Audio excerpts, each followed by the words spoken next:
Avertissement. L'émission qui suit comporte des propos et des informations de sources douteuses, véhiculées par des personnages tout aussi douteux, dont l'accoutrement fait honneur à leur comportement. C'est sérieux, de voir de quoi ils ont de l'air de... Si vous êtes malencontreusement offensé par un ou plusieurs propos des geeks et contre-attaques, ce serait un peu comme se choquer après un bébé chien avec les gens encore collés qui vient vomir sur votre soulier. C'est cute, un bébé chien. En direct des entrailles de CKRL, voici les geeks contre-attaque!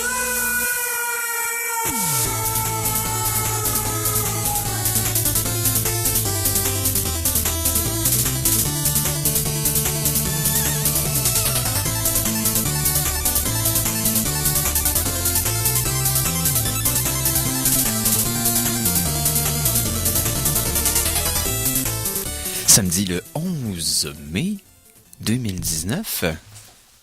Ouais, je m'en sens fort, ça va? Ben oui. OK. Mon nom est Éric Lajoie. Non, parce que d'habitude, comme je suis... ouais, tu peux me remonter une petite affaire, mais c'est correct. Non, mais c'est Es-tu si down que ça? Ah, ouais. Non, mais c'est parce que je suis habitué d'être plus proche du micro. Là, je me rendais compte que je projetais beaucoup. Donc, mon nom est Éric Lajoie. Bienvenue au Geek Contre-Attaque. 90 minutes de nouvelles d'Internet, de films, d'actualités bizarres, de trucs geeks. On va s'amuser avec ça. Et je ne suis pas seul aujourd'hui, bien sûr, parce que tout d'abord, j'ai en face de moi... Hey, ça faisait longtemps qu'on t'avait pas vu. Yep.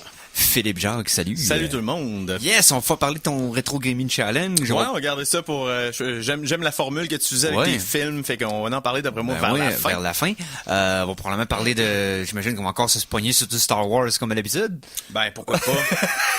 Ça pourrait être le fun. Quoi qu'il n'y a pas grand nouvelle ce temps-ci, mis à part le décès de Peter Mayhew la semaine dernière, on en a parlé. Oui. Écoute, merci Chewie et merci Peter. Écoute, regarde, farewell. Et à la mise en onde... J'ai presque oublié de présenter le... Ah, si tu l'oublies, lui, oublie pas. Non, je sais, il n'oubliera jamais. Mikey G. Ça va? Ouais, la vie, c'est comme une boîte de chocolat, hein? Plus que t'es sur le bord de l'avoir fini, moins ben tu files. Ça va? Pour apprécier les meilleures sources d'informations, vous devez vous exposer au pire. Voici la Geektualité. Alors, je vais mettre en bas de l'écran le numéro de Info Suicide. En bas de l'écran. Je vois pas ce qui se passe à votre show. Probablement que c'est parce que c'est à radio. Ouais, probablement. Hey, on serait les premiers, mais des sous-titres à radio. Ça serait cool. Ouais. Ouais, ça. Pour malentendants, en plus. Je sais pas de quelle façon on pourrait... mais je sais pas de quelle façon on pourrait littéralement mettre des sous-titres. C'est ça que je faisais, là. Ouais, mais non, mais sous-titres, ça c'est du dubbing que tu viens de faire. Mais je parle, est-ce qu'il y aurait une façon legit, ok, d'appliquer des sous-titres dans une émission qui ne peuvent pas être vus parce qu'on est à radio? Je pense qu'il faudrait... Oui, on pourrait les écrire sur des cartons, puis les lever. dans la fenêtre. Là. Ouais, dans la fenêtre. Fait que ceux qui sont en avant du studio devraient voir ce qu'on dit. Mais le monde à la radio ne le verrait pas. Fait que ce serait des sous-titres que tu ne peux pas voir. Hey, ça me donne rien de parler de ça. C'est ce qui conclut l'émission. Ouais, ben, hey, une chance que je suis pas le seul qui décide. Donc, qu'est-ce qui s'est passé dans les actualités geeks cette semaine, selon vous, messieurs? Ben, plein de choses. Et je pense que Mike, si t'es vu, c'est Python, hein? Nous nous apprêtons à vous entretenir de faits vérifiables, véridiques, éprouvés. Mais pour combien de temps? Chronique Science.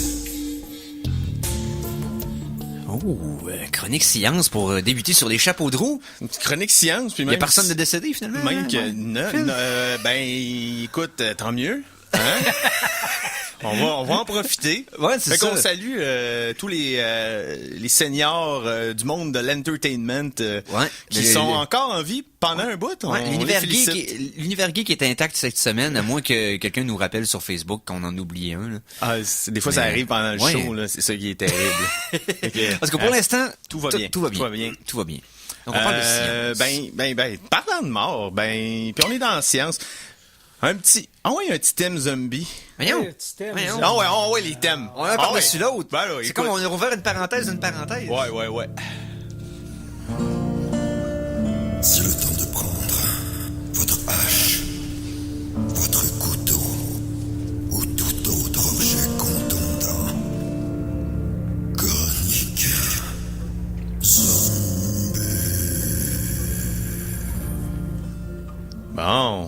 Ça me fait... fallait que je l'entende. Ouais. Puis, la voix grave de Mikey qui a pas d'effet pour baisser le pitch en passant. Tout à fait. C'est juste l'écho qu'on a rajouté. C'est sa voix à lui. On est dans une chronique science. Oui. Science zombie. Donc, c'est le zombie métaphorique un peu là qu'on va sortir. Donc, il y a des chercheurs de l'université de Cornell aux États-Unis qui ont trouvé un nouveau biomatériau assez dynamique qui possède 3 fonctions associées aux organismes vivants. Il a été créé par des ingénieurs à partir d'ADN synthétique. OK. Donc, c'est spécial parce que ce matériau-là consomme des ressources en énergie, il se développe et se transforme, puis il finit par mourir et se décomposer. Bien que ce n'est pas une forme de vie officiellement. Il y a comme un cycle. Il y a comme un cycle de vie cycle sans nécessairement être en vie. Donc, c'est un organisme zombie un peu, si on veut. C'est un mort vivant. Et donc... Le nom du chercheur, c'est Herbert West.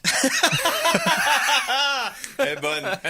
Nice. Qui est Herbert West? Réanimateur. Ah, OK. Je l'avais sur le bout de la langue, Eric a été plus rapide que moi. Non, le professeur Dan Luo, de l'université de Cornell. Ça sonne pareil personnage de film d'horreur douteux de Mad Scientist, là. Le Dr. Luo. Pour créer ce genre de truc-là, faut être un petit peu fou sur les bords, je dirais. Donc, pour l'instant, ce matériel-là n'a pas d'application propre. C'est bien sûr en recherche, mais on pourrait éventuellement penser que ce métabolisme-là artificiel pourrait s'auto-réparer, s'auto-reproduire et etc. Là, faire on pourrait dire des nanorobots vivants. Hey les gars, j'ai créé quelque chose qui meurt puis qui sert à rien. Vous dépassez les bornes, Dr. Luo! Vous vous prenez pour Dieu! Ouais, Dr. Luo. C'est excellent. On va écrire notre propre film, notre propre nanar. Elle est déjà en période d'écriture. L'île du Dr. Luo. Nice. OK. Des micro-organismes invisibles. Oui, hybride entre d'autres. Hey, ben oui, l'île du Dr. Luo. C'est fantastique. Hey, OK. Les oreilles de Vicilé présentement. Donc, oui, c'est toute cette nouvelle-là. Oui, c'est ça, je tiens à dire que je suis venu un petit peu sur les chapeaux de roue et que je suis comme...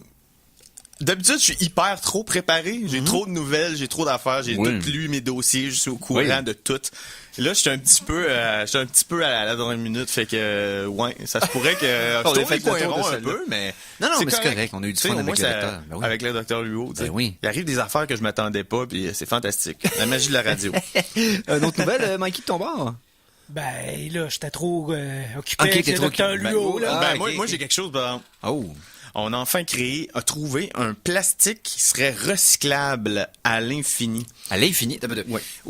Dans le fond, qui même malgré le processus de recyclage ne se dégrade pas avec le temps. Ah, oh, okay. Donc, le plastique le plus recyclable, qui est le PET, ou le polytétraphthalate d'éthylène. Ah, OK. Ah, c'est... Bon, je comprends l'acronyme, là, parce que ça roule pas sur la langue.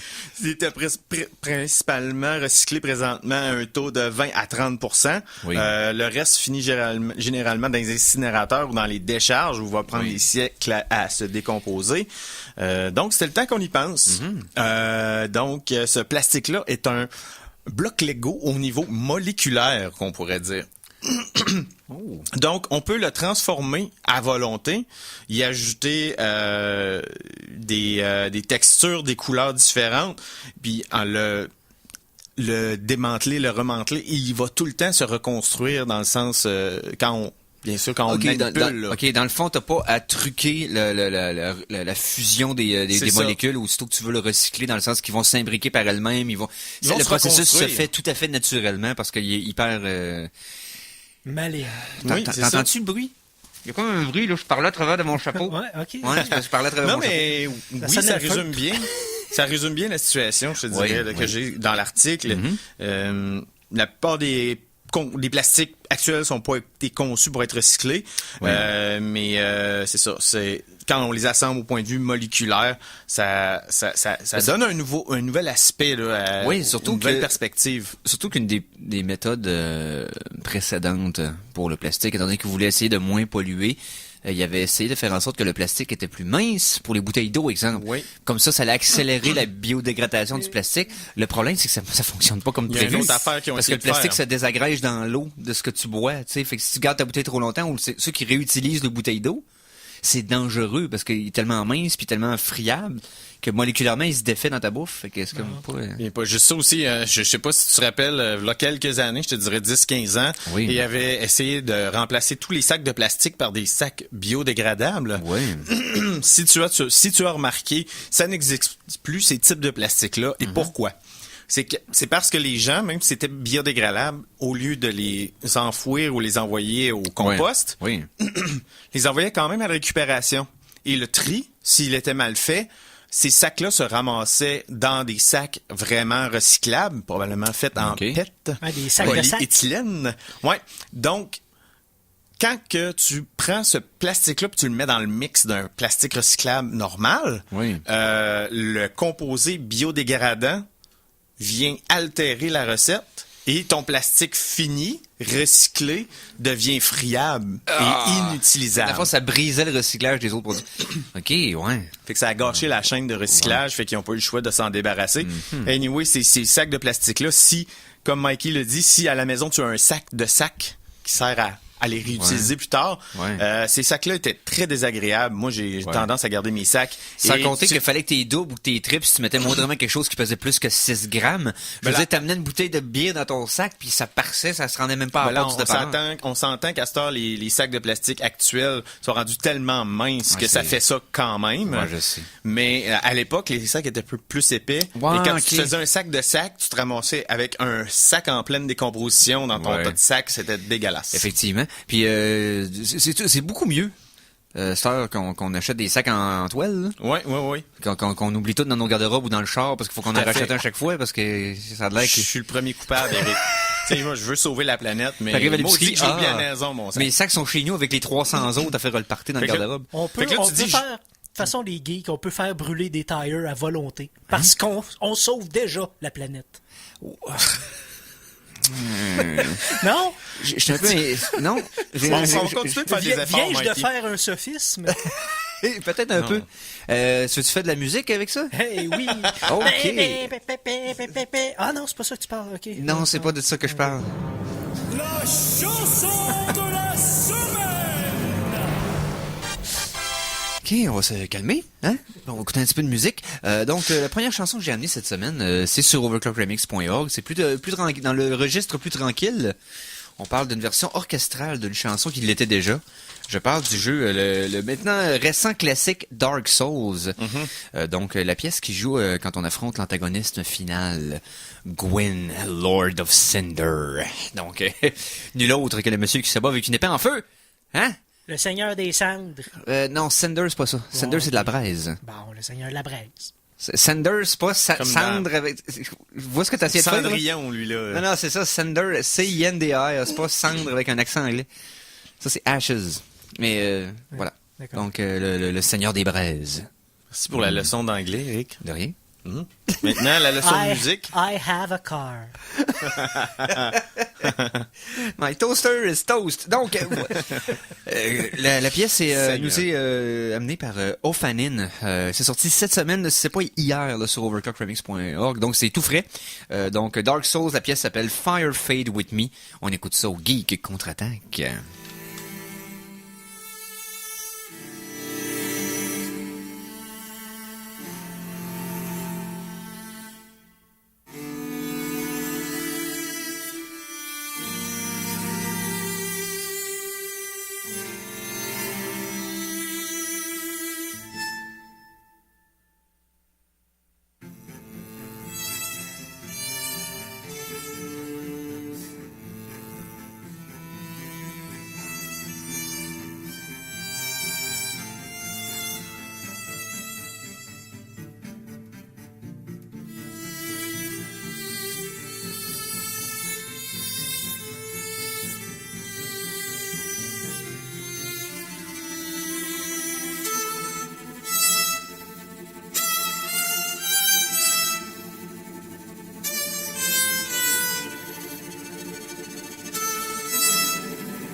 Oh, tu peux fermer le son. Parce que ça c'était l'autre tonne. Donc, on vient d'entendre la pièce Fire Fade With Me. C'était pas la version live? Non, c'est pas la version live. Ok. Qui est une référence au Fire Walk With Me, le titre du film de Twin Peaks, bien sûr. Oui. Mais c'est une pièce, bien sûr, de la trame sonore de Dark Souls, interprétée par Ophanin, disponible sur overclockremix.org. On continue la science. Ah, ben oui. Hein? Go for it. Parlons donc de méthamphétamine. Hein? Ok, on y va Ouais, là. c'est de la science. Ben oui. Notre thème, c'est Breaking Bad, là. Notre Ouais. thème de science. Là. T'as Donc, raison. méthamphétamine. Ben, Yann... Virer mal. C'est ça en français? Virer mal. En français, il dit C'est Breaking Non. Bad, le scientifique. C'est juste ou- Breaking Bad, le chimiste. Le chimiste, ouais, c'est ça. Breaking Bad, le chimiste. Ah, ouais, on aurait vraiment appelé ça virer mal. Ouais.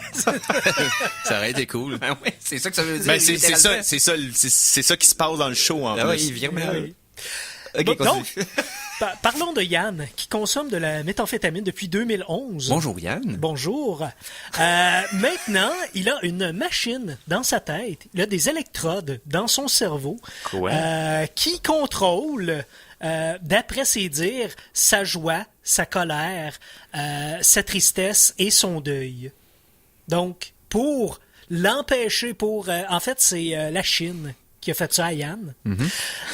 Qui a fait ça sans son consentement, ou? Non, je pensais il voulait. C'est parce Il que voulait. Moi, je pensais que ces instruments-là, c'était comme générés par eux-mêmes avec l'abus de méthamphétamine. Ben non. Il prétendait que dans le fond, il Dans avait le fond, généré c'est pour- lui-même ces C'était pour nodules-là. couper ses envies de méthamphétamine, sûrement. Oui, c'est un test. c'est une chirurgie expérimentale.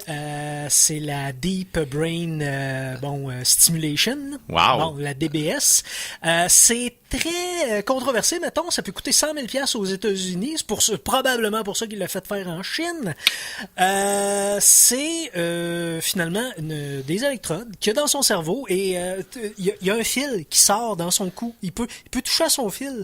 ça sert à rien, là. Il n'y a pas de switch à rien. Mais tu sais, quand t'as de quoi dans la tête puis tu peux toucher ce qui ressort. En tout cas, c'est vraiment weird. Et finalement, Mais il est devenu un zombie émotionnel. non, depuis qu'il y a ça, oui, c'est bizarre. Il a l'air content, par exemple, parce qu'il a plus le goût de prendre la méthamphétamine. Et il dit que la machine contrôle, comme je disais, là, sa joie, sa colère, sa tristesse et son sentiment de deuil. Ah, et son stress aussi. Parce que si la machine veut qu'il soit anxieux, il va être anxieux. Mais l'article dit pas comment la machine marche. C'est qui est aux commandes de ça? Puis je trouve ça vraiment épeurant. Moi, je pense que c'est l'Internet qui est tu sais, il l'a plugué sur Internet, puis c'est l'AI va s'emparer de ça un moment donné, puis là, ils vont faire un échange, puis ça va être bizarre. Là. Voulez-vous ma théorie du rasoir d'Occam là-dessus? Ah oui, là. C'est super simple. Il s'est fait jouer dans la tête avec des opérations, puis c'est un ancien addict de meth, right? Ouais. Fait qu'il file weird. Fait que quand il me semble que je file de même, puis t'as un gars dans les oreilles, ouais, c'est le gars qui a setupé la machine. C'est exactement ça qu'il voulait, regarde. Puis il l'écrive sur un petit papier en dessous, puis il donne check sur le setting de la machine, puis là, c'est tout contrôlé. Ah ouais. Ok, Ah ouais. tu as fait C'est pour ça que j'en théorie ai. Ah, regarde. un effet placebo électronique, finalement. Ou ça fait comme le poisson qui jouait à Pokémon sur Twitch. Ils ont mis l'interface de la machine sur Twitch et tous les internautes qui passent sur son channel peuvent contrôler sa machine comme ils veulent. Oui, moi que- j'avais vu un combat de Street Fighter 2 qui était contrôlé par deux poissons rouges. Ouais, c'est ça. Dans le fond, c'est des poissons de deux couleurs différentes, dans le fond, puis eux, dépendant de ce qui se promenait dans l'aquarium, ça faisait des inputs, puis il y avait C'est un ça. combat entre les deux fighters, tu sais, avec une Ça durée limitée. doit être anticlimatique. Fait que tu voyais une photo de l'aquarium, une photo du feed Twitch, puis une photo du jeu. Dans le fond, une image en temps réel, puis là, tu pouvais, le monde, il gageait savoir c'est lequel poisson qui allait gagner. C'était fascinant. En tout cas, moi, j'ai un message pour Yann. Ouais, c'est bon vieux Yann, oui, Yann. Yann, c'est tout dans ta tête. Ouais. Littéralement. Pas mal. J'ai une autre news, moi aussi, Ben oui, donc. pour la science. Jusqu'à maintenant, on a déjà découvert le chaînon manquant, si on veut, entre les dinosaures et les oiseaux. Oui, Il y a déjà eu comme le Microraptor ou l'Archéoptérix, qui sont deux espèces qui sont comme des mini vélociraptors avec des ailes qui pouvaient Oui. planer ou voler.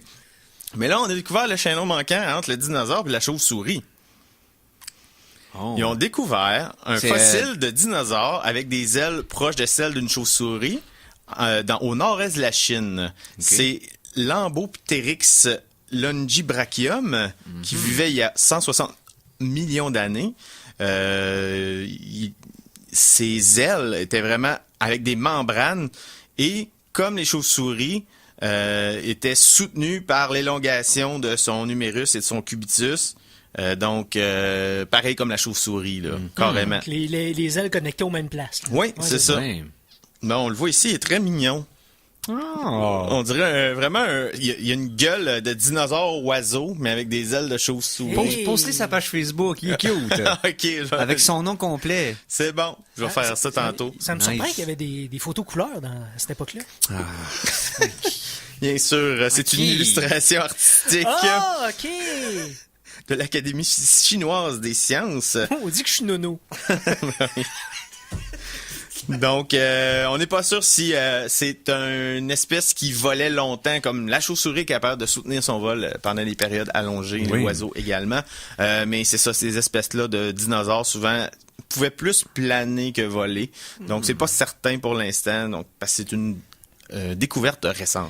Hey, juste avant la pause, faut que je vous parle de quelque chose de vraiment hot. Vas-y. La CIA a matérialisé, ils se sont fortement inspirés du design du Bullet Bill pour leur nouvelle invention militaire. Ouais. Oui, non, ça ressemble à un mix entre une torpille et un Bullet Bill. Là. C'est comme, Wow. ils l'appellent la bombe ninja. C'est vraiment hot comme nom. C'est- Ninja Bomb. Oh oui, c'est une bombe ninja. C'est un missile qui... attends un peu. C'est malade, là. C'est un missile qui déploie 6 lames tranchantes capables de détruire tout sur son passage humain, bâtiment, voiture. Tout. C'est une bombe qui lâche des lames. Oui! Si on-tu pogné ça dans le film pour le prochain Deadpool ou quoi? C'est complètement fou. Ce qu'ils veulent faire, en fait, ça a un but très précis. C'est qu'ils veulent pouvoir abattre un chef terroriste sans risquer la vie des civils qui pourraient se trouver à proximité. Mais Donc, pas veux-tu qu'on d'explosion. s'entende? Ouais, c'est ça, parce que, Oh, oui, non, non, c'est parce que ça. tes lames, ils vont défaire de la structure pis tout. Bon, tout d'affaires. Puis attaquer ce qu'il y a sur une zone, sauf que t'as pas de dommages collatéraux autant parce que c'est pas une explosion. C'est ouais, ça. c'est ça. Fait que t'as pas les shrapnels, t'as pas les débris, t'as pas la vibration du sol qui peut faire écrouler des ruines qui sont déjà embranlantes. Tu t'enlèves tous ces dégâts collatéraux-là, puis tu te focuses sur une zone exacte, puis si tu sais viser, Si tu sais viser. puis tu sais qu'il n'y a pas de civil en avant du canon que tu pointes, Exactement, c'est ça. tu minimises grandement les dommages à côté. Ah, c'est... Mais ça coupe des bâtiments puis des chars. C'est intense. Hey, c'est hot, là. Euh, Je sais, OK, j'imagine que subir ça doit être horrible, OK? Ça va être des images pas le temps de le parce que sentir. Non, c'est la ça. première fois que cette bombe-là va être mise en action pour voir des photos d'un journaliste de guerre, là, ça sera pas chic, là, OK? Mais c'est quand même bon. Ça a un aspect quand même assez dissuasif sur les autres Hey. terroristes. Je suis comme curieux de voir ça aller. Je suis comme ouais. Pourquoi je trouve ça cool? Donc, je devrais pas. C'est Ben- inhumain, c'est pour tuer du monde. Juste à J'ai hâte cause de du- voir l'équivalent Star Wars avec des Ouais. sabres laser. Ça serait malade. Ou genre l'équivalent de... Parce que moi, ça me fait penser, tu sais, une lame qui passe à travers des bâtisses puis des chars, ça me fait penser aussi un peu comme dans les Metal Gear Solid, où ce que t'as comme Raiden qui est comme équipé avec des implants cybernétiques, puis que certains de ces gears qui ont des épées, puis que c'est des robots qui vargent avec des blades qui défont tout. Il y a quelque chose qui est viscéralement cool là-dedans, puis je peux pas expliquer pourquoi sans passer pour un psychopathe. Donc, Autre nouvelle. On va aller chercher un séjour psychiatrique pour Eric pendant la oui. pause. C'est bon, ça. Oui, tout à fait. Bon, je suis sûr qu'il y a des petits... si on n'a pas les moyens de le payer ici, ben on ira en Chine. Sur ce, tant qu'à être dans le sujet, on va faire une petite pause, on revient tout de suite après pour le reste des geeks contre-attaque. Alors attention, ici c'est François Pérusse et ce que vous écoutez en ce moment, c'est les Geeks contre-attaque. Fait que, watch out. À CKRL 89,1.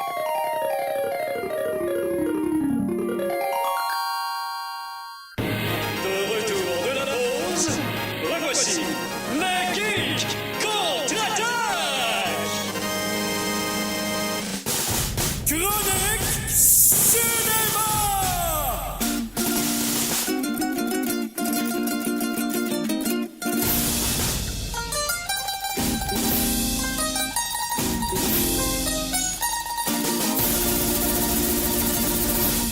Hey, c'était weird, pareil, deux roulements de snare, un dans l'autre. Ouais. La finale du thème d'avant versus le début du thème d'après. C'était cool. Ben, merci. Je suis tout seul à trouver ça. Ben non. C'est fantastique. Bon. Hey, ok, c'est correct le sarcasme. Tu me regardes avec une face neutre, c'est fantastique. Tu le Ah, penses mais- pas, t'as juste dit ça pour vous faire du bruit. Non, Mikey, c'est un mixeur né, il y a ça dans le sang. Fait que je suis pas surpris. Tu comprends? C'est naturel pour Mikey. On dit mixologiste.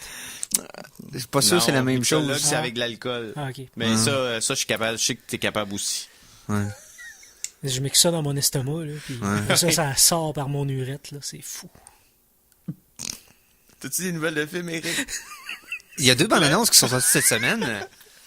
Donc 2 bandes annonces sont sorties. Tout d'abord, on a eu droit au premier teaser de It Part 2. Ben oui. C'est sorti ça, je pense que c'est semaine, mercredi, je pense, mercredi ou jeudi. Et j'ai aimé de la façon qu'ils ont bâti leur comment on dirait ça en français, un teaser, Ben, une bande-annonce. un amuse-gueule. Un amuse-gueule. Oh, ouais, ouais. D'accord. Leur mise en bouche. Une mise en bouche. Donc, Ça ressemble-tu un peu à l'esprit du livre? ben, ce que je t'explique, ok, c'est qu'au lieu de nous montrer un paquet d'affaires puis de spoiler le 3e acte dans un trailer comme d'autres compagnies pas scrupuleuses font, cette fois-ci, ce qu'on a décidé, c'est de prendre une scène, de la jouer comme, Intégral. pas intégrale, ben, je veux dire, ininterrompue. Ouais. OK? Pendant 80% du trailer, et que le dernier 20% du trailer, c'est un genre de Quick cut. Les flashs, quick les code clics. Ok, ouais. pour voir un peu de quoi que les autres personnages ont de l'air, toute la kit, sans rien nous révéler de trop spoilery. Ok. Mais c'est une scène ininterrompue, donc ça te donne une idée du monde qu'ils veulent installer. Et c'est une scène qui arrive dans les livres. Donc c'est Beverly qui revient, rencontre une des madames de son voisinage pour essayer d'avoir de l'information sur qu'est-ce qui s'est passé depuis qu'ils sont partis. Tu sais, parce qu'il y a 27 ans à 27 chaque ans, fois. ouais, c'est ça. Et la discussion avec la madame devient un peu weird. Ah. Devient beaucoup weird. Devient alarmement weird. Moi, je mange des chats! Pas loin. Mais honnêtement, là, visuellement, puis la façon que la tension s'installe tranquillement, peut être juste dans une petite scène de discussion dans un salon. C'est dans le ton du premier, c'est dans le ton du livre. Le premier était hyper fidèle au matériel source. Mais c'est Quand même, dans la oui. mesure où ce que Quand même. oui, dans la mesure où ce que t'avais à réduire ça à un seul film pour ce qui est de la moitié d'un livre aussi gros que It, mais honnêtement, ça respectait vraiment le matériel source et on est encore là. Puis les acteurs qui ont pris pour le 2, là, si vous rappelez pas quel acteur qu'il y a dans ce film-là, on parle de, entre autres, James McAvoy, dont je chante les louanges James depuis 2 ans. McAvoy est là-dedans. Ouais, James McAvoy est là-dedans. Et Jessica Chastain, Oui. Qui fait Beverly. qui fait Beverly, dont aussi j'ai chanté les louanges pendant mon défilm, parce que ceux qui n'ont pas vu encore Molly's Game, écoutez ça, elle est malade dans ce film-là, elle est vraiment bonne. Donc, bref. Jessica Chastain, James McAvoy et une couple d'autres, honnêtement. Ah oui, voyons. C'est qui, Richie? J'essaie de me rappeler, c'est-tu Bill Hader? Hein? Je pense qu'il est là-dedans.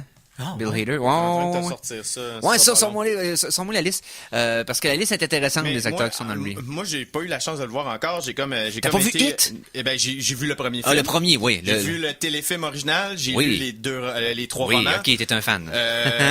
À date, la première moitié m'a laissé vraiment en appétit pour la deuxième. Oui, oui. Et j'ai pas vu encore la bande-annonce, le teaser. C'est en fait ce que j'ai trouvé clever, c'est de séparer les 2 arcs dans 2 films. Ben oui. Au lieu d'entrecouper tout le temps puis d'être un peu partout, C'est parfait. de c'est faire comme parfait. tout ça est Simple- dédié aux simplement. kids et l'autre est dédié aux adultes. Donc, tu sais. ce que j'ai aimé, Oui. j'ai vu que Stephen King avait vu la bande-annonce et Ok. qu'il avait dit qu'il l'approuvait et qu'il Ah, l'avait regarde. apprécié. Et j'ai vu aussi que, selon la bande-annonce, Mm-hmm. Pennywise is back with a vengeance. Ben là, c'est Il a ça. l'air Là, pissed off. il s'est fait vaincre, il a pas aimé ça. Et C'est ça. il va revenir T'as avec raison. un peu plus. Bill Hader est là. Oui, Bill Hader, ouais. Qui d'autre que je connais? T'as un peu It Chapter 2, on va dire ça. Moi, je les connais pas vraiment. Il y a Xavier Dolan. Oui. Je pense qu'il fait un petit rôle. Oui, il joue dedans, oui, c'est vrai. Notre Xavier Dolan national. Oui. Il va jouer dedans. Ensuite, Parce que là, je devrais te trouver sur mes affaires. Je sais pas pourquoi. Ben, moi, c'est comme je disais, regarde, je l'ai sous la main. C'est à toi de me dire si tu connais des gens là-dedans. Moi, je suis pas très, OK, donc James McAvoy. là. OK. Bill Skarsgård est là. Ouais, ben, c'est normal.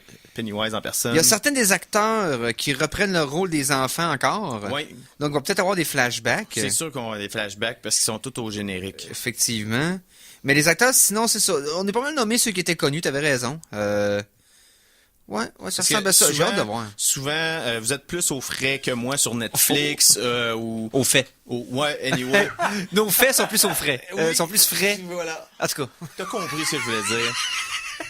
Fait que des nouveaux acteurs qui sortent souvent que j'ai connu en retard. Là, je suis comme le gars en retard, finalement. Sinon, cette semaine, c'est officiel, on peut maintenant spoiler Endgame parce que les réalisateurs nous ont dit qu'on pouvait spoiler Endgame. Oui, parce que Spider-Man a sorti... il y a sa bande-annonce officielle. Parce que là, il y avait eu un teaser qui était sorti avant.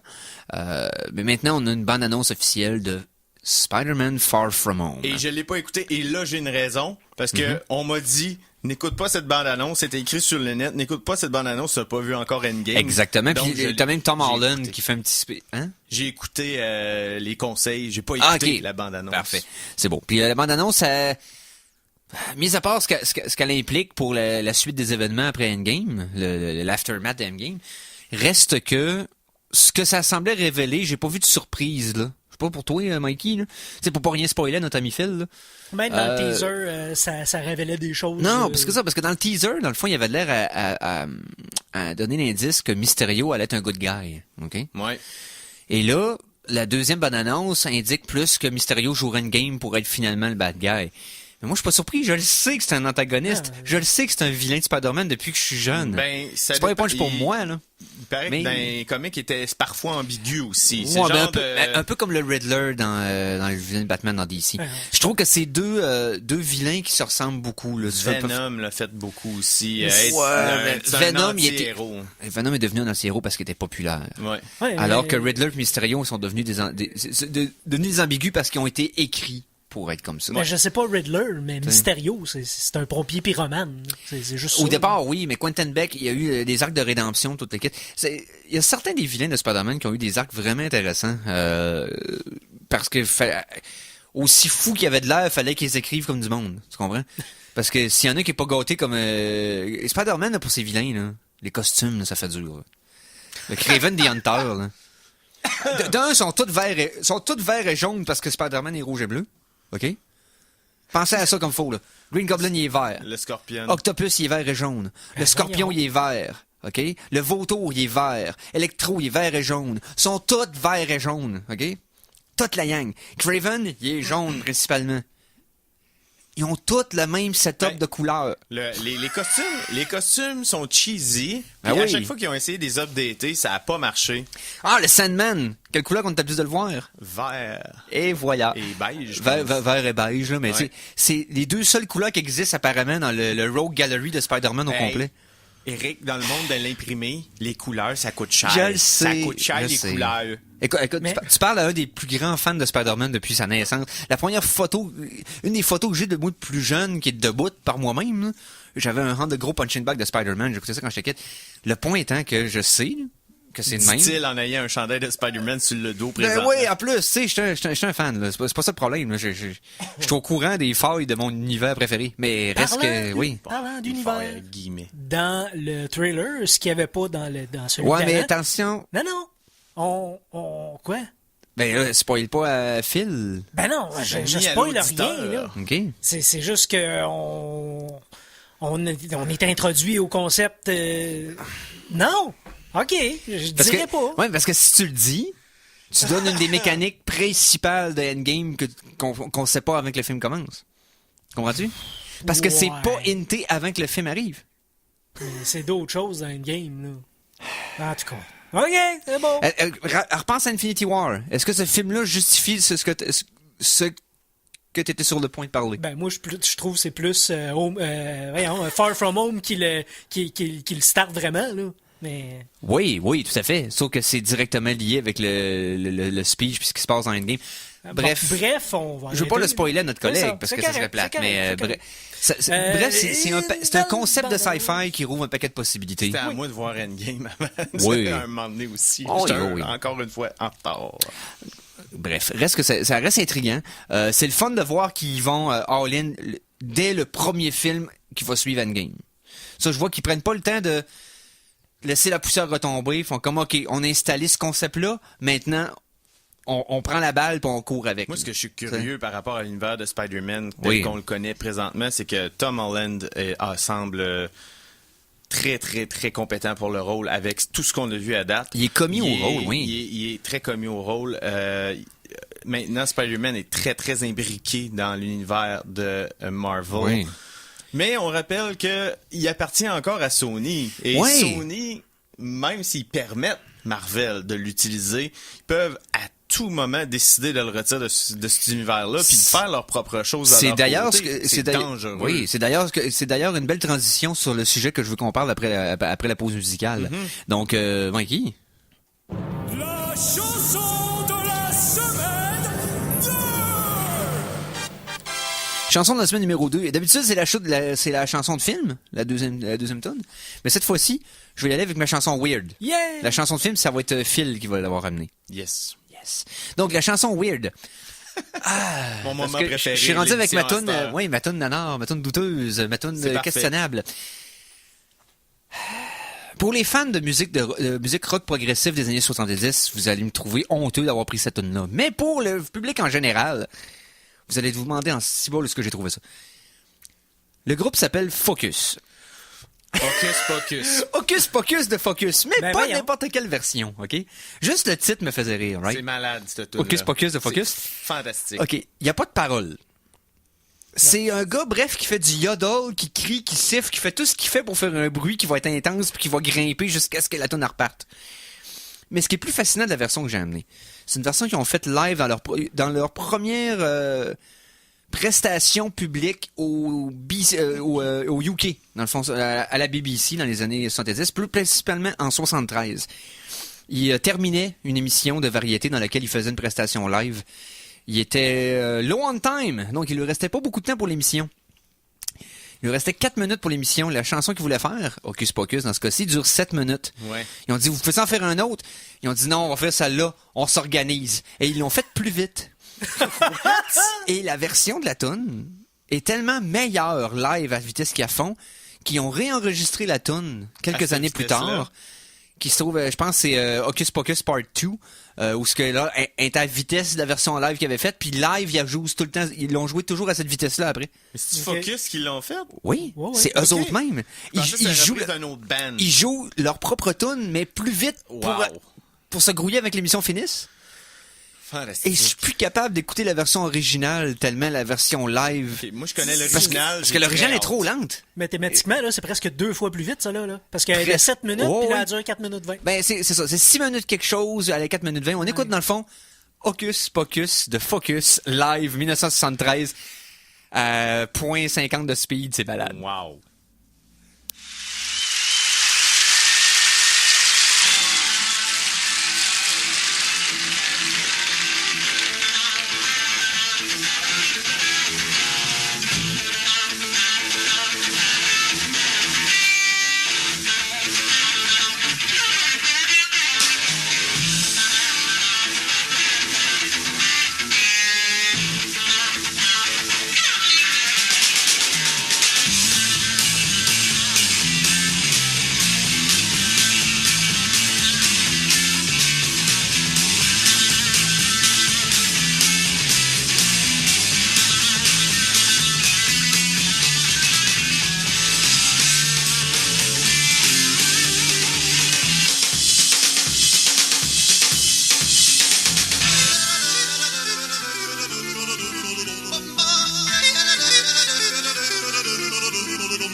Et c'était la version live de Hocus Pocus de Focus. Hey, j'aime ça dire ça. C'est malade. Focus, Pocus, Hocus.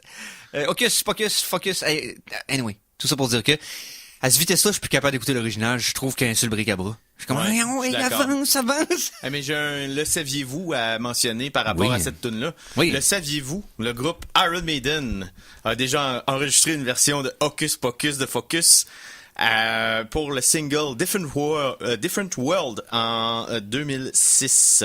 What? Ouais. What? C'est sorti avec, je pense que c'est l'album A Matter of Life and Death. Je me demande si je vais faire chez nous en arrivant, donc. Ah, ben. Je t'avertis, est underwhelming parce que Bruce Dickinson ne chante pas. Ah. Mais C'est juste.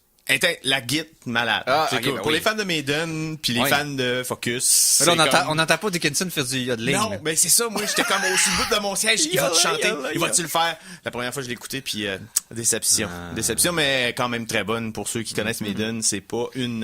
C'est pas une surprise, c'est pas une surprise. Non, c'est C'est ça. quand même des bons musiciens. Voilà. Sur ce, on vient d'entendre ça maintenant. On va y aller avec un petit sujet ouvert à propos de ce qu'on avait comme discussion avant la pause. Endgame étant over, c'est que là, on va essayer... On va closer cette fenêtre-là rapidement, sans te spoiler rien. Mais c'est la conclusion de plusieurs des personnages principaux de l'univers de Marvel. Dans le fond, il y avait des acteurs qui arrivaient en fin de contrat, puis qui rendaient un certain âge. Fait que fallait que tu closes leur arc. C'est sûr. Fait que ça, c'est une chose de faite. Fait qu'à partir de maintenant, on a certains personnages que Marvel a annoncé déjà des projets futurs, mais il n'y a pas de... À part Spider-Man Far From Home, qui est un film de Sony, Ouais. réalisé par Marvel, mais Ouais. dont les profits vont à Sony, puis c'est Sony qui dit oui ou non à la fin quand ils font le film. Fait que là, Marvel a pas une scène là-dessus, quoi. C'est quoi? Non, Marketing. c'est ça. Ils ont juste la visibilité. Les, Exact. les jouets. Ouais, c'est ça. Parce que Sony, dans le fond, il lui prête le personnage pour le MCU en échange que Marvel fasse le film, parce que Sony sont pas capables d'en faire des bons. C'est ça. Ils l'ont prouvé avec leur... Quand ils ont laissé Sam Raimi faire, c'était correct. Quand ils ont dit à Sam Raimi quoi faire, ça l'a... Puis ça- j'ai ça vu l'a fait la Venom barque. récemment, puis je suis mitigé. Il y a des bonnes idées, des bons Ouais, concepts. c'est ça, mais c'est l'exécution Tom, qui est- Tom Hardy, parfait, mais... Ah oui, c'est pas qu'il y avait pas les bons ingrédients, c'est Tom juste Hardy que... est mal dirigé dans ce film-là. Oui. Dans le sens que ce gars-là, c'est qu'est-ce qu'il fait, là, d'habitude. Ben C'est oui. un méchant bon acteur. Oui. Mais encore une fois, too many cooks, il se fait dire quoi faire, puis ça paraît. La ça fin paraît. de choisir un combat entre deux symbioses gris foncé et noir en pleine noirceur.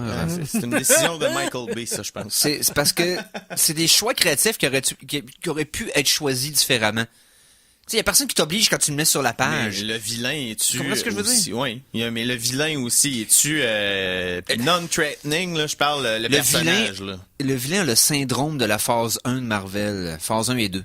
C'est-à-dire Genre que Edge ce n'est qu'une version mauvaise du Édulcorée. super-héros. Fait que dans le fond, Iron Man, c'était un autre Iron Man méchant, le bad guy. Hulk, c'était Abomination, donc un autre Hulk, mais méchant. Fait que là, c'est une autre version de tellement Venom, raison, mais là. méchant. C'est toujours un genre de miroir du protagoniste. En tout cas, question méchant, phase 4. Oui. Moi, je veux Galactus. Ben ça, regarde, vois-tu, c'est ce qui est intriguant, parce que là, il y a un leak qui est sorti cette semaine sur les interwebs, quelqu'un qui prétendrait avoir une bonne source sur les synopsis de base de peut-être les 5 prochaines années des projets de Marvel qui sont déjà en branle. Je suis déjà de chercher pour le trouver. Là. Je me fie moyen là-dessus parce que c'est une source qui avait quand même révélé 1 an d'avance certains aspects de Endgame qui sont très, très, très, très précis. Ce qui avait Ouais, surpris mais le on monde est une quand fois même qu'elle est dans sortie. le domaine des rumeurs. Dans ce temps-là, il faut tout le Exact. temps prendre ça avec un gros grain de sel puis dire pas dire ça va arriver. Faut Exact. dire c'est possible. Sans compter que les rumeurs ne se concentrent que sur les projets annoncés par Marvel eux-mêmes. Donc, il n'y a pas de projet surprise au travers de ça. Donc, on peut se dire, oui et non. Mais moi, ce que je veux qu'on jase entre nous autres, c'est que là, l'arc est fini. Il te reste quelques personnages. Ils ont déjà annoncé que certains de ces personnages-là vont avoir des séries télé sur la chaîne Disney+, qui sort au mois de novembre, le 24 novembre aux États-Unis. Donc, on parle bien sûr de... On tasse, mettons, Scarlet Witch, Vision, Falcon, Winter Soldier, Loki et... lequel autre déjà? C'est Hawkeye, qui a des rumeurs d'une série qui vont tous être sur le Disney Plus Channel. OK. Donc ça, c'est déjà annoncé. Les prochains films qu'on sait qui sont signés. James Gunn est engagé par contrat pour un 3e Guardian of the Galaxy. On sait pas quand. Il est de retour. C'est ça. On sait pas quand, mais il est engagé pour ça. Il y a officiellement en branle un Doctor Strange 2. On sait qu'il y a un film qui va sur les Eternals. suis pas certain de la franchise pantoute, un peu comme les Inhumans. J'ai l'impression que c'est une franchise qui est assez populaire, mais on réussit à faire de quoi avec les Guardians, fait que sait-on jamais. Ça dépend de la réaction. Chris Hemsworth a renouvelé une partie de son contrat dans les dernières années. Il serait encore sous contrat pour quand même 6-7 films, pareil, Hemsworth. Il aurait comme one-upé sur son contrat. Donc, on le sait qu'il va faire partie du film de James Gunn, de Guardians 3. Et les rumeurs sont beaucoup plus installées pour un Thor numéro 4. Captain Marvel 2, c'est décidé. À cause qu'ils ont fait pas mal d'argent avec Captain Marvel. Ben là, t'as déjà 4-5 films de décidés, avec la phase 4 est pas mal faite. Là. La phase 4 est pas mal déjà... tout à fait. Et l'idée, c'est que... Ben là, avec l'acquisition de Fox, en plus, on peut ajouter X-Men, puis... Fantastic Four, mais c'est ça qui est bizarre de cette nouvelle-là. C'est que le leak... Le plus gros élément de ce leak-là, c'est qu'il annonçait en grande pompe que l'entièreté de la phase 4 de Marvel n'inclura pas ni les X-Men ni les Fantastic Four. Donc, ça voudrait dire que Marvel, en toute vraisemblance, selon les plans qui sont annoncés, dans les 3 prochaines années, n'aurait pas de plan pour ces personnages-là, de tous les X-Men, tous les Fantastic Four.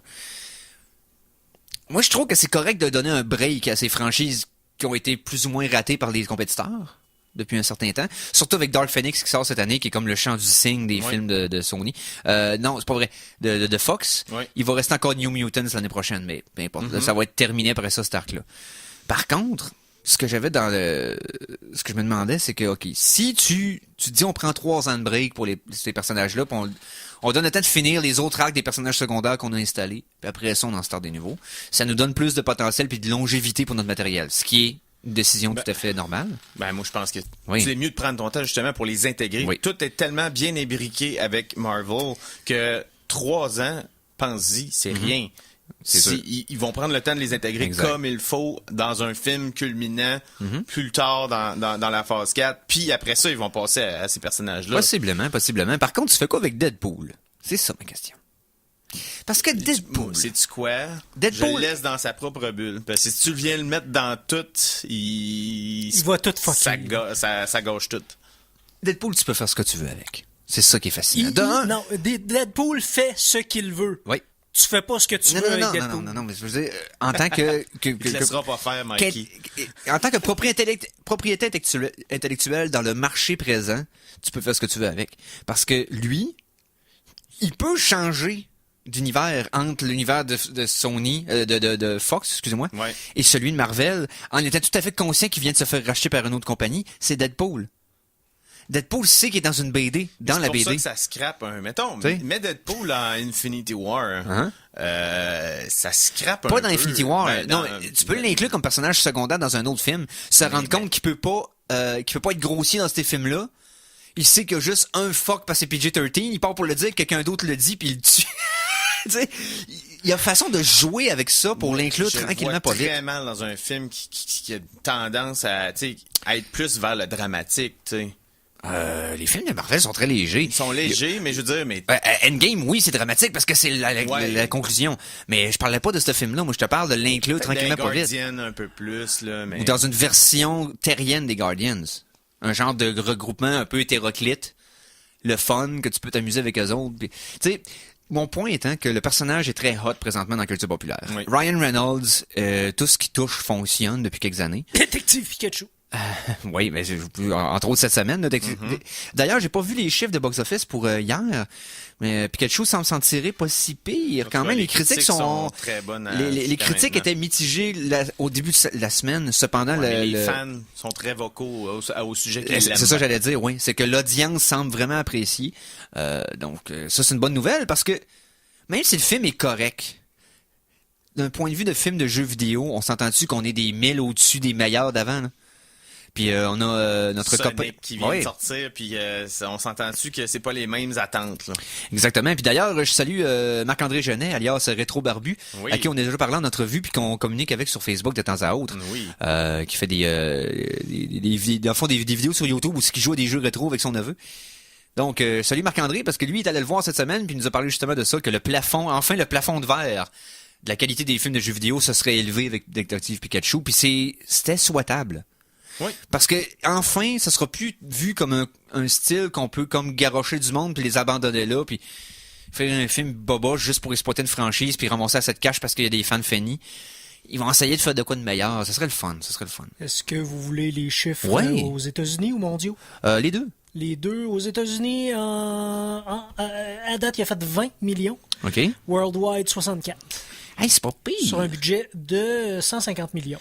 Mais tu sais, pour le premier jour, là, on est samedi. Ouais. Là, je te parle de vendredi. Fait que c'est quand même pas mal. C'est quand même pas si mal. C'est pas, ça aurait pu être un flop plus que ça. Là. Bien plus que ça. Surtout étant la troisième Ça semaine va de être sortie d'Endgame. C'est un futur film culte, de toute façon. Ouais, probablement. Surtout que la sortie de Sonic, puis ça, encore là, on en a parlé la semaine dernière que les créateurs se sont rétractés sur le design puis vont le changer parce que l'Internet Ils ont bien fait. ça a été une risée totale. Fait, mais en même temps, Sonic, ça trop tard. T'aurais dû y je penser sais. avant. Parce que s'ils ont pris ce genre de décision-là pour le personnage, physiquement, parce qu'ils ont pas pris des décisions aussi imbéciles pour le script. Mais c'est quelle compagnie qui produit? C'est Paramount pour Sonic. Es-tu étonné? Ben, C'est quand encore les grosses compagnies qui sont gérées par des cravates, là. Tu sais, genre, les vraies décisions sont prises par les cravates et non pas par les créateurs. Et dans ce temps-là, t'as des t'as des décisions douteuses. Douteuses, je vais dire ça. Exactement. Oh, oui, tout à fait. Puis Il y a c'est des fâchant jeux pour les douteux fans. aussi, des jeux vidéo, tu sais, que ça anciens arrive, puis douteux, ça. là, Ouais. que ça Oh. arrive. Oh, J'essaie hey. de faire un lien juste vers l'autre bord de pause.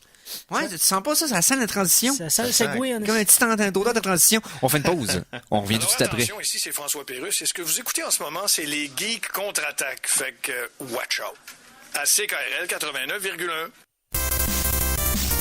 De retour de la pause, revoici le Geek contre-attaque! Et nous sommes de retour pour la troisième partie de l'émission des Geeks contre-attaque de ce samedi 11 mai 2019. Ouais, C'est exact. c'est vrai de ça. Hein? Ben Non, oui, mais, bravo, Eric. Tu voulais-tu continuer avec des nouvelles de cinéma? Ben oui, on était là-dedans. Là. Ouais. Ben Ouais. oui, des nouvelles. On était dans les rumeurs. Restons dans les rumeurs. tiens. OK. Donc, encore une fois, ce qu'on va dire est à prendre avec un très gigantesque grain de sable de la taille d'une planète. Beau bloc Ouais. à licher. Voilà. Un bloc de sel. Donc, il y a beaucoup de rumeurs ces temps-ci qui parlent d'un nouveau film de la Matrice. Oh. Avec, on sait que les Wachowski, ça fait des années qu'ils essayent de pousser le projet. Mais là, tranquillement, il paraît que ce serait repris par les gens derrière les John Wick. Hey. Parce que les John Wick, on voit un Keanu Reeves qui est vraiment badass, qui est au top de sa game.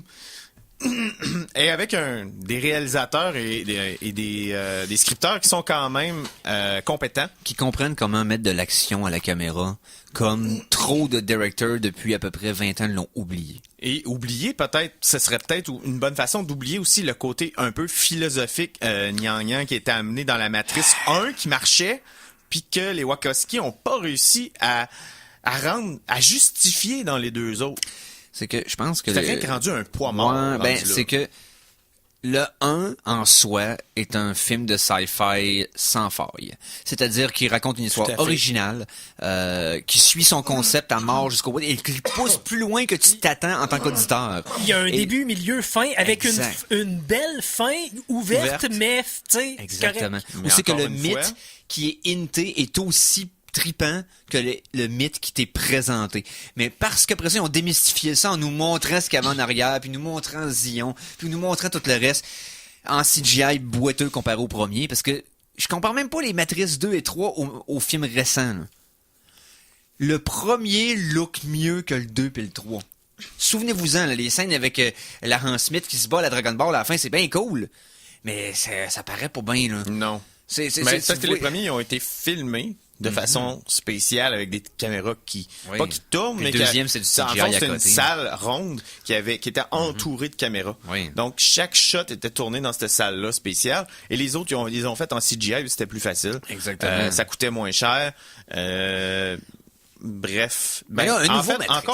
encore une fois, la matrice, lightning in a bottle, comme ça arrive trop souvent. Mais il y a quelques personnes qui pensent que la Matrice c'est un flouk par rapport aux Wachowski. Parce que si tu regardes les projets qu'ils ont fait après, c'est assez up and down. Là. Ils ont pas eu de gros succès suivant ça. Ils ont eu des succès comme niche. Mais T'sais, Cloud Atlas, c'était cool, mais fallait que tu sois ouvert d'esprit. Mais ok? tu sais, c'est un projet. Ouais. C'est un projet qui était spécial, qui fonctionne dans son propre univers, dans Ouais. sa propre. Mais c'est un projet qui surtout qui avait pas besoin de suite. Je compare ça, mettons comme à Ghostbusters. Ghostbusters 1, parfait, magnifique. Tout de suite, quand tu t'en vas dans les suites, d'un reboot, dans les affaires, ça le 2 devient était bizarre. correct, le 2 était bon. J'adore le 2. Écoute, tu me feras jamais dire que le 2 était mauvais. Mais tu sais, je parle au point de vue. Ouais. Je Il y avait te pas parle besoin de toi de puis suite. moi. Je te parle au Il n'y avait pas niveau- besoin d'une suite. Il y en a eu une, mais il n'y en avait pas besoin. Je C'est comprends ça. ton point. Ouais. Là, il y a un 3 qui s'en vient. Mais là, Regarde, c'est comme ce genre d'univers-là a pas besoin, mais les studios veulent toujours pousser pour plus, et souvent, on se ramasse avec ce qu'on se ramasse. Ils veulent le minimum de monde, ces sièges qui connaissent la franchise que tu relates. Fait que dans le fond, lui, ils disent, on va investir tant, on veut avoir au moins un minimum de monde qui vont se pointer. Fait que, il y a du monde qui triple là-dessus, on le sait qu'eux autres vont être là. Fait que là, on va essayer de plaire au reste du public, fait qu'on va prendre ça, puis on va rajouter des trucs grand public dedans. Un peu C'est comme ils ont fait typique de avec tout ce qu'ils font. les Transformers, c'est qu'à Ah un oui. moment donné, t'en rajoutes, puis t'en oublies les vrais fans. Non, je sais. Qui sont eux autres là Et pour quand tu fais un payer ta film pour les vrais franchise. fans, tu le places le même jour que Aquaman puis tu sabotes ton propre film. Parle-moi même pas de la frustration que j'ai vécue en voyant Bumblebee, en appréciant la qualité de ce film-là. Je l'ai pas Ok? encore vu, mais je l'attends. C'est le seul film des Transformers modernes que j'ai hâte de voir. Les 3 premières minutes vont te faire... OK, tu vas te toucher dans ton Je salon sais, juste la en écoutant les bande-annonce. les 3 premières minutes. Et c'est un film cohérent, c'est un film que les acteurs sont bons, sont bien castés. Tout arrive dans le bon ordre. Puis il y a pas de move con. La fille apparaît pas mal. Elle se passe tout le temps sauvée par le gars parce qu'elle est inutile. Tout fait du sens. Mais- Et ce film-là a bombé parce qu'ils l'ont placé le même jour qu'Aquaman puis ils l'ont sous-marketé. Parce qu'ils Ouais. faisaient pas confiance à leur propre Ben non, film. puis c'était supposé servir de tremplin au reboot des Transformers, puis la sœur s'est rendu incertain à cause du flop de Bumblebee. C'est triste parce que les fans l'ont tous apprécié. Pour revenir à Matrice, Oui, c'est une on verra. rumeur ou c'est... Oui, je l'ai dit, Oui, à c'est la une taille rumeur. d'une planète de grains de sel. là. Ah, Ouais, ok. Hein, Donc, on sait pas si c'est juste un 4 ou si ça serait le début d'une Moi, autre j'entends. trilogie. C'est ça. tu sais, Ouais. D'après moi, On ça va t- dépendre du succès du premier film. On était supposé d'avoir un Dark Universe. Hein. Ça a pas... Ça prend juste un flop pour tout saboter le projet. Ah, là. ouais, Le Vampire, Dark puis Universe. Mommy, puis Voilà, c'est ça. là, Ah, le ouais. Monster Universe. Ah oui, que c'était supposé Johnny Depp, l'homme invisible, puis vous vous rappelez de ça, là? Mais oui, Ouais, ben puis, oui. Ça, c'est t'avais même dans Russell Crowe, le Dr. Hyde, C'est ça, le j'allais Dr. dire. Jekyll, puis le Mr. Hyde. La momie. Il y en avait d'autres, là. Frankenstein n'était pas décidé encore. T'avais, Hey, tu savais qui qu'il y avait était là pour Dorian Gray, déjà? Dracula. Oui. Il avait déjà rebooté Dracula. Oui, avec- Dracula Untold. Oui. Tout à fait. Puis Et ça a vu que avait floppé. Fait que là, c'était le reboot pour starter le Dark Universe. Ça a floppé. Ils ont rebooté avec The Mummy. Il a refloppé encore. Là, Mais c'est parce que la momie pouvait pas passer au point de vue du public. Tout le monde... je l'ai Encore pas- les films de Brandon Ouais. Fraser dans la tête, où que c'était léger, le fun, un peu un C'était dérivé d'Indiana Jones, là. oui, Ouais. mais c'est dans le sens que c'est un C'est film parfait. d'aventure, genre comme les genres de BD, les serial comics des années 50. Il y avait quelque chose de très un peu comme Rocketeer, ce qu'ils ont fait dans le Juste temps. le fun. Oui. Hein? Puis là, Oui. ils ont oublié, ils ont pris l'aspect le fun, ils l'ont sacré au vidange. Faut que ça soit sombre puis introspectif. Moi, j'appelle ça le syndrome du Dark Knight. Ouais. Ils veulent tout reproduire le succès du Dark Knight, mais c'était, encore une fois, pas un lightning in a bottle, mais c'était sa propre bulle. Ouais. C'était la vision de Nolan. Tu Un peux peu pas comme Burton prendre des ça. années 80. Ça a fait la même Quand chose ils ont avec le essayé- Batman, le premier Batman. Ben aussi Superman, quand ils essaient de donner cette sauce-là à Superman, c'est comme comment saboter une franchise? Amène-le dans le coin de Dark Knight, ça va être super. Je suis la nuit, je suis recouvert de bandelettes. Mais Criez-moi. Les premiers shots d'Aquaman, nous autres, on a ri de ça avec Jason Oui. Momoa, parce qu'il était tout sombre, il était tout dark, puis il était méchant. Finalement, Il la avait version l'air finale méchant. du film est toute Oui, colorée, puis elle est puis- légère, puis tout. Mais C'est tu sais, ça. ils ont compris que ce personnage-là avait besoin d'être corny un peu. Tu peux pas te prendre au Faut que sérieux tu d'un film l'acceptes d'Aquaman. à un moment donné, là. J'ai le goût d'avoir votre avis sur quoi? Parce que t'as dit Superman, t'as dit Dark, et là, ça m'a mis dans la tête. Avez-vous hâte à Brightburn? Brightburn. Brightburn. Éclaire-moi, Mikey. Brightburn, Éclaire-moi. Vous avez pas vu ça passer pantoute? Je sais pas de quoi tu parles. C'est un film qui raconte l'histoire. Basically, c'est l'histoire de Superman, mais c'est pas Superman. C'est un extraterrestre qui arrive, enfant, sur Terre, qui se fait recueillir par une famille de fermiers, whatever. Et l'être qui arrive sur Terre, qui est recueilli, tout ça, n'est pas un être gentil. C'est un my Superman God. evil. Mais, tu sais, evil, là. C'est Puis, Général Zod. Non, Ben, c'est Superman Red Son là, qui est arrivé en Russie communiste au lieu d'arriver aux États-Unis. Mais c'est-tu lié à l'univers des DC? Non, pas tout. Non, c'est. Je vais aller voir pendant la pause musicale. Là. Ouais, Je ok. vais vous Génial. dire les détails là-dessus. As-tu dit plus pause musicale, toi? Ah, Je pense que je t'ai j'ai entendu dit dire ça, ça. ouais. Je pense que je t'ai entendu dire ça. Non, mais je l'ai pas dit de la bonne manière. Là. Ah, ouais? Je vais, attends un peu. Reboot it. La chanson de la semaine. Chanson de semaine numéro 3. Phil, t'as amené quoi? J'ai écouté un film hier. Je suis tout le temps en retard. Je devrais me rattraper mon retard, mais non. Je suis old school et oui, j'ai Cinépop à la maison. Cinépop, qui est une machine à Remonter le temps. remonter le temps. Fantastique. Moi qui est très nostalgique. Hier, Starship Trooper passait. Un film de Paul Verhoeven. Ah oui. Mon ami Paul qui a créé Robocop. Et j'ai starté le film avec ma blonde, puis on avait dans l'idée de changer de poste. Là. Sauf que on est resté scotché en se disant « Hey, tu te souvenais-tu de ce passe-là? » Non. Hey, moi non plus, je m'en souviens. Il est vraiment plus. bon, le Puis, premier, il est là. malade C'est mental. On vraiment a bon, vraiment ce eu film-là. du fun. Fait que j'ai adoré revoir Starship Trooper, qui est un film très sous-estimé par rapport au cinéma Oui. des années 90. Ah oui. On le prend souvent pour juste une parodie de film d'action dans l'espace, mais non. C'est que le public a pas catché à quel point c'était une satire. Comme Le Robocop. monde l'ont pris au premier degré, alors que Verhoeven se foutait de la gueule de tout le monde. C'est ça qui est extraordinaire. C'est que le génie de Verhoeven. Oui, c'est qu'il se fout de la gueule du monde qui paye pour venir voir son film, puis le monde qui vont voir son film vont se faire faire se des bourre la tatous, puis ces popcorn. faux-là. C'est comme Puis ils trippent. les polices qui se faisaient faire des patchs de Robocop, qui comprenaient pas que c'était pour se foutre de la gueule d'un genre Mais- d'État avec un contrôle de la population fasciste. Non, ils voyaient pas ça pantoute. Tu sais, Voulez-vous en savoir plus? Donc, si vous voulez en savoir plus, j'ai wanna know amené, more. j'ai amené les end credits de Starship Trooper, qui ça dure 10 minutes, donc Ouais, on va fader out éventuellement. Mais Composé de par? Basile. Basil Poldoris. Ben oui. C'est vrai, le compositeur de la musique de Conan. Et de Robocop. Et de Robocop. Et donc, c'est très réminiscent de Robocop. Et j'avais l'impression que c'est le Robocop dans l'espace. Quel C'était bon malade. film, Starship Trooper. Quel bon film. Robocop aussi. Ah, Paul Conan Verhoeven. Puis Tout ce monde-là. il a aussi fait, voyons, Showgirls, qui Oui, est aussi mais- bon, mais pour d'autres raisons. C'était un excellent nanar. Ah. Pauvre Paul. Il est Ah. tombé dans l'oubli après. Ouais, je sais. Je l'aime encore. Il a fait des films, des genres de... Des films d'auteur par la suite, Oui, un il peu. faudrait qu'il revienne dans l'action. Reviens-nous, Paul!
Alors, on vient d'entendre de Basil Polaris. Oui. Le end credit de Starship Troopers.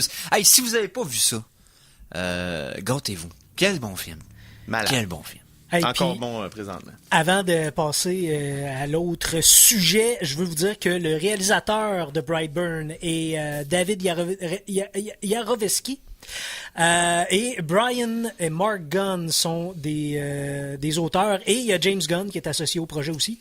Wow. C'est basically c'est une take sur Superman, mais c'est pas pantoute là. Ils ont pris l'idée de Superman puis ils l'ont rendu. Ils l'ont twisté, c'est ça. C'est correct. Il y a deux bandes annonces qui sont sorties à date. Dans la première, il y a une serveuse qui se fait tuer à grands coups de rayons laser de super vitesse et de force surhumaine. Et dans le deuxième, c'est un automobiliste qui est en panne sur la route, qui se fait bâcher par cette espèce d'être qui vient d'une autre planète et qui ne semble pas du tout gentil. C'est What If Superman vire mal. Ou qu'il a jamais été bien. Vire mal. OK, non, ben, parfait. Hey, là, je vais donner le reste de l'émission à notre ami Phil. Yes. Parce que... Chronique jeux vidéo! Challenge Retro Gaming. Oh, un petit Malade. custom. Donc, non seulement tu vas nous parler de ta plus récente chronique Retro Gaming, mais avant que tu fasses... Oui. Ça fait 5 mois, là, présentement, que t'es rendu à ton combienième jeu, là, présentement? Là, c'est ça que je suis en train de vérifier. Tu me prends un petit peu de cours. Je pense rendu dans le coin de 18-20. 18-20. C'est quoi tes premières impressions après 5 mois, là, dans le fond, avoir fait ça? Là, c'est comme toi, je commence à être dans le down, là, un peu. Ça me tente moins. Je consacre un peu moins de temps. Là, dans le fond, je vais être franc, c'est que là, je suis tombé sur une série de jeux pas mal moins intéressants. Au début, ça allait bien, là. C'était tout le temps des 4, des 5. J'étais comme, wow, je découvrais des nouvelles affaires. Je capotais bien raide. Là, je suis rendu dans une bunch de jeux plates, tu sais. Fait que, tu sais, un jeu nanar, ça me dérangerait pas parce qu'il devient bon tellement qu'il est poche. Un peu comme genre Lucla, là. Lucla, ou voyons, lequel qu'on avait checké aussi, le Jaguar Man, une affaire de même, là. Cheetah Man. J'ai pas joué, mais si je serais tombé dessus, j'aurais été content. T'sais. Exactement. Mais là, t'as pas dit des jeux médiocres. Dans le fond, qui sont comme juste... intéressants. Ouais, moins intéressants. Mais médiocre ne veut pas dire mauvais. Là, le monde, il se trompe tout le temps avec ce mot-là. Médiocre, ça veut dire qu'il est... meh. C'est ça que ça veut dire. Qui est comme, il est correct, mais il y a rien vraiment de plus que vois, ça. Là, je suis en train de faire le tour de... J'ai la compte des Geeks Contre-Attaque, là, présentement, pour me rappeler de tout ce que j'ai joué, parce que là, ça commence à en faire beaucoup de me rappeler. Ça va être la 21 cette semaine. La 21 cette semaine. Et le jeu de la semaine dernière, c'était... Real Monsters. Oui, hey, j'ai joué à ça quand j'étais kid. T'as joué à ça? Ben oui. My God. C'est une espèce de 3 vikings. Ouais. T'as ouais, 3 un personnages peu. Ouais, bizarres, puis tu peux osciller entre les 3. T'avais-tu vu la série, toi? Non. C'est ça, je pense que ça n'a pas runné au Canada. Donc, c'était bien, mais tu sais, comme je dis, il manquait un tutoriel. Voilà, c'est ça. C'était pas terrible comme jeu. Moi, je préférais, dans les mêmes années, Zombie Ate My Neighbor. T'avais-tu joué à ça? Ben oui. C'est bon. D'ailleurs, si je tombe dessus, je peux pas jouer parce que T'as déjà joué. J'ai déjà joué. Ah mais oui. c'est excellent, Et ce puis, jeu. non seulement ça, mais tu passerais le restant de tes jours à y jouer. C'est très addictif. Je te dirais qu'un des derniers jeux que j'ai joué, qui m'a, je dirais, pas mal plus que j'aurais cru, c'est 007 Everything or Nothing au Game Boy Advance. C'est la critique numéro 16. Tout ou rien. C'est un jeu qui avait été développé sur les autres consoles avec Pierce Brosnan pour faire les voix. Tous les acteurs, il avait engagé vraiment le cast d'un film pour faire un jeu vidéo. Pas que ça a floppé, mais ça a passé sous le radar un peu. Puis, tu sais, avec GoldenEye qui l'ont précédé, c'est comme essayer de briser ce jeu mythique-là avec une nouvelle offrande. Tout le monde a trop d'attentes, fait que je pense que ça a comme passé sous le radar. Mais la version que j'avais, c'est la version down-tunée, genre sur Game Boy. Mais le pire, c'est que j'ai eu vraiment du fun à ce jeu-là. C'est un genre de shooter isométrique, si on veut, avec un top view. Et il y avait des poursuites en char, il y avait des gadgets. C'était vraiment le fun. J'ai été agréablement surpris de ce jeu-là. Ben, c'est que ce que les producteurs n'ont pas compris à l'époque, c'est que le monde pensait que hey, GoldenEye est populaire, c'est parce que le monde aime James Bond, ils ont sorti d'autres jeux de James Bond. Non, le monde aimait la mécanique de gameplay du jeu GoldenEye. Donc les gars de Rare, si eux avaient fait une suite directe, ils auraient été aussi populaires. Ils ont Par fait contre, ils ont une fait suite spirituelle. Ils ont fait Perfect Dark pendant ce temps-là.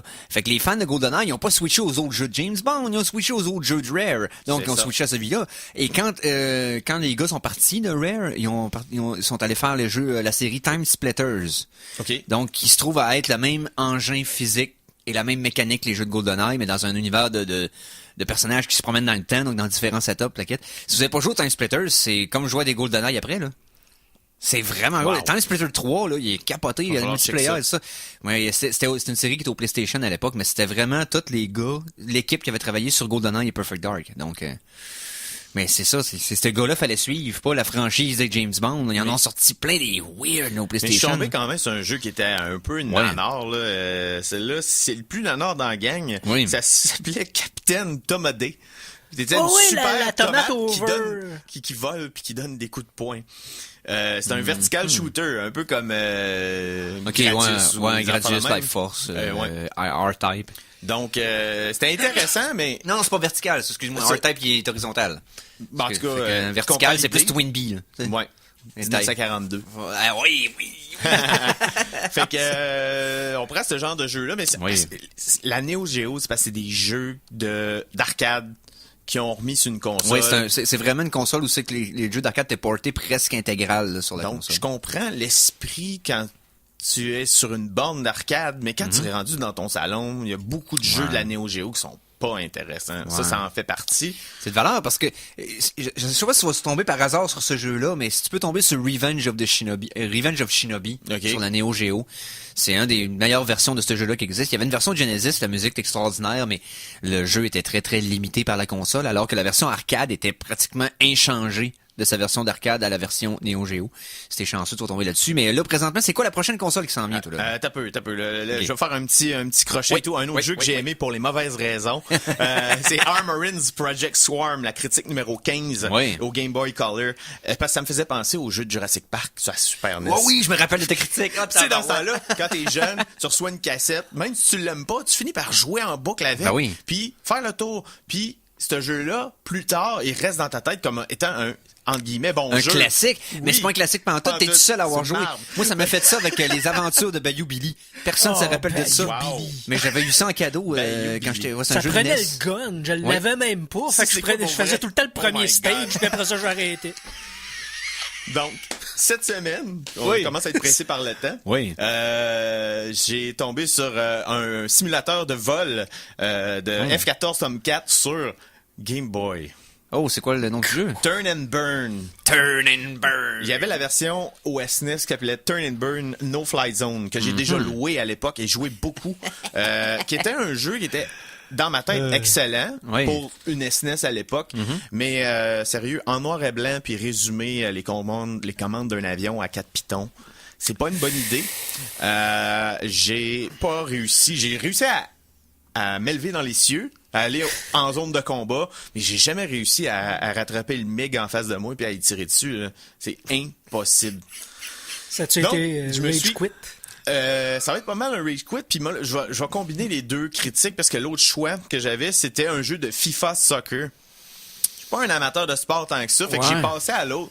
Mais je vais en parler pareil, parce que je l'ai testé, et il était intéressant de par c'est des graphiques isométriques, mais en simulation 3D sur la Game Boy.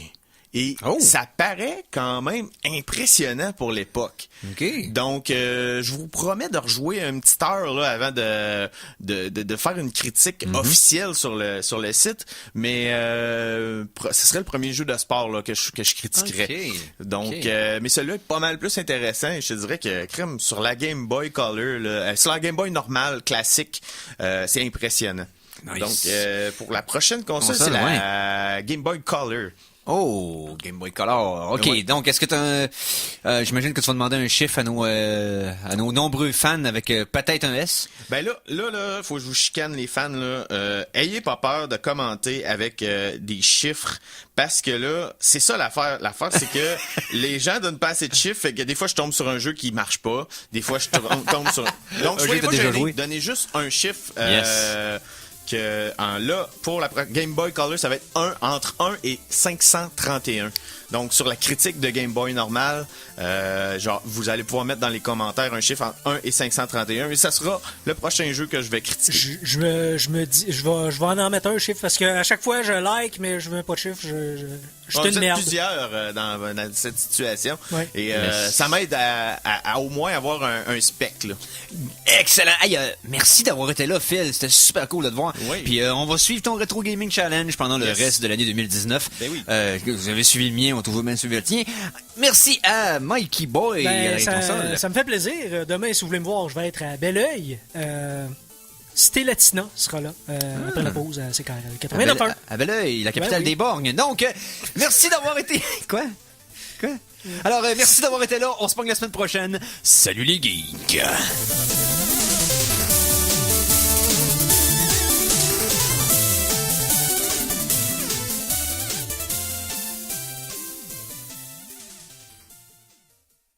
Téléchargez l'émission Les Geeks contre-attaque sur ckrl.qc.ca ou abonnez-vous à son podcast sur iTunes.